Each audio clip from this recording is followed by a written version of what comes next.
আসসালামু আলাইকুম। সাদিয়া কুকিং হাউজে সবাইকে স্বাগতম। আজকে আমি আপনাদের সাথে সাবুদানার পুডিং এই রেসিপিটি শেয়ার করছি। আমরা অনেক রকমের পুডিং খেয়ে থাকি, সাবুদানা দিয়েও যে এত সুন্দর একটা পুডিং তৈরি করা যায় আমি তৈরি না করলে বুঝতে পারতাম না। আর এই সাবুদানা দিয়ে পুডিং তৈরি করা বেশ সহজ। চলুন তাহলে পুডিংটা তৈরি করি। প্রথমে একটা মিক্সিং বোল নিয়ে নিলাম এখানে হাফ কাপ পরিমাণ সাবুদানা। এই সাবুদানাটা এবার একটু ভিজিয়ে রাখবো 5 মিনিটের জন্য। এজন্য দিয়ে দিলাম পানি। চুলায় একটা প্যান বসালাম, প্যানের মধ্যে পরিমাণ মতো পানি দিয়ে দিলাম। এই পানিটা দিয়ে দিয়েছি সাবুদানাটা সিদ্ধ করে নিব।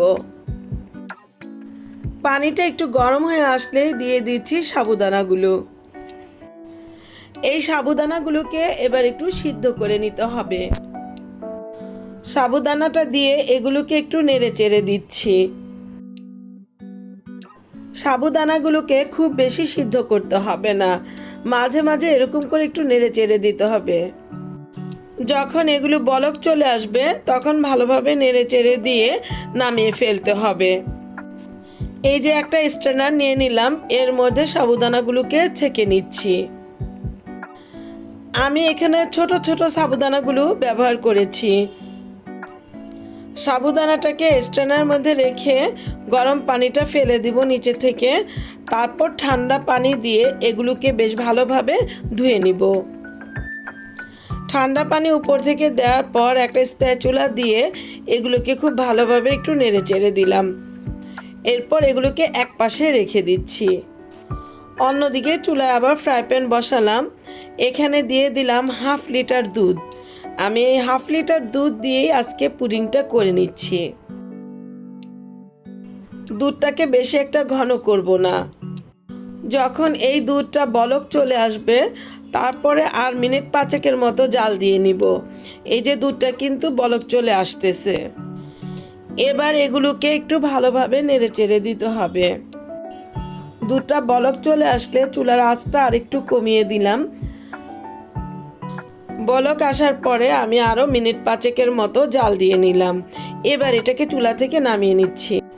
এবার তৈরি করে নিচ্ছি ক্যারামেল। এখানে দিয়ে দিলাম 1 কাপের একটু কম চিনি, তারপর দিয়ে দিলাম 2 কাপ পরিমাণ পানি। যে মোল্ডটার মধ্যে আমি পুডিংটা সেট করব সেখানে ক্যারামেলটা তৈরি করে নিলাম। এবার স্প্যাচুলা দিয়ে একটু নেড়ে চেড়ে দিচ্ছি।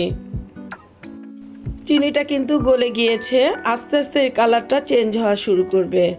যখনই দেখবেন কালারটা চেঞ্জ হওয়া শুরু করেছে তখন বুঝবেন আপনার ক্যারামেলটা হয়ে গিয়েছে। এই তো আমার ক্যারামেলটা কিন্তু কালারটা চলে আসছে। ক্যারামেলটাকে খুব বেশি জাল দেওয়া যাবে না, তাহলে পুডিংটা খেতে তিতা লাগবে। আমার কিন্তু ক্যারামেলটা তৈরি হয়ে গেল। এবার চুলাটা অফ করে দিব, ক্যারামেলটাকে ঠান্ডা হতে দিব। আরেকটা মিক্সিং বোল নিয়ে নিলাম। এখানে নিয়ে নিচ্ছি 3টা ডিম। ডিমগুলোকে এক এক করে নিয়ে নিচ্ছি। তারপর এখানে দিয়ে দিচ্ছি ভ্যানিলা এসেন্স।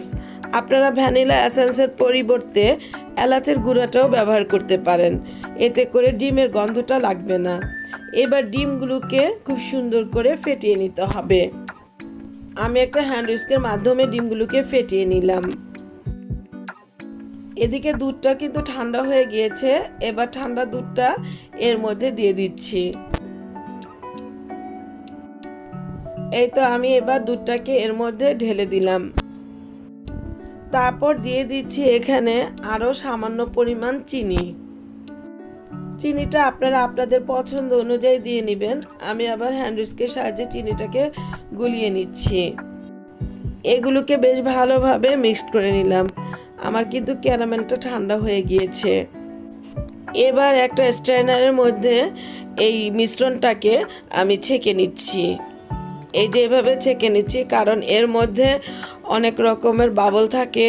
এগুলো কিন্তু পুডিং তৈরি করার সময় খুব ঝামেলা করে।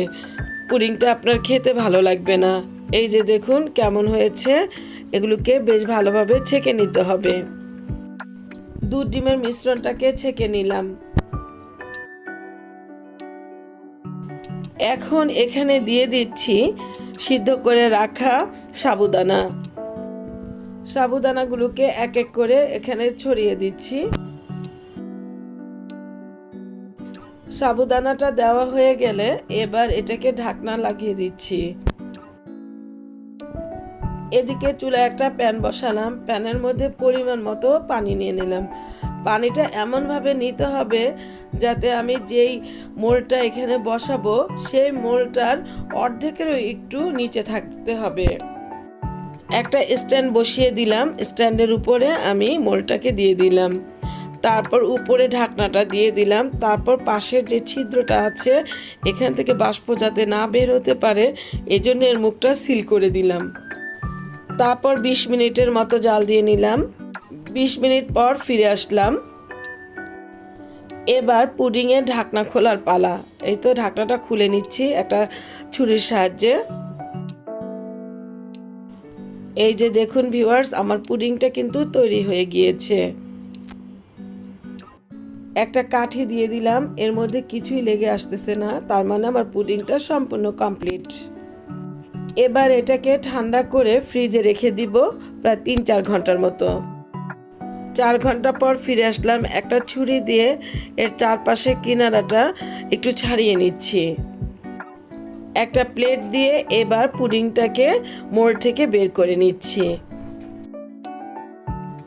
উপর থেকে একটু ট্যাপ করে নিচ্ছি। পুডিংটা বের করে নিলাম। এবার আপনাদেরকে পুডিংটা আমি কেটে দেখাচ্ছি। একটা ছুরির সাহায্যে পুডিংটা কেটে নিচ্ছি। তো দেখুন ভিউয়ার্স, আমার পুডিংটা কেমন হয়েছে। তো ভিউয়ার্স, তৈরি হয়ে গেল সাবুদানা দিয়ে পুডিং। আমার এই পুডিংয়ের রেসিপিটা যদি আপনাদের কাছে এতটুকু ভালো লেগে থাকে তাহলে আপনারা আমাকে লাইক, শেয়ার, কমেন্টস এবং সাবস্ক্রাইব করতে ভুলবেন না প্লিজ। আর যারা আমাকে সাবস্ক্রাইব করেছেন তাদেরকে অসংখ্য অসংখ্য ধন্যবাদ। আবার হাজির হব অন্য কোনো সময়ে অন্য কোনো রেসিপি নিয়ে। আল্লাহ হাফেজ।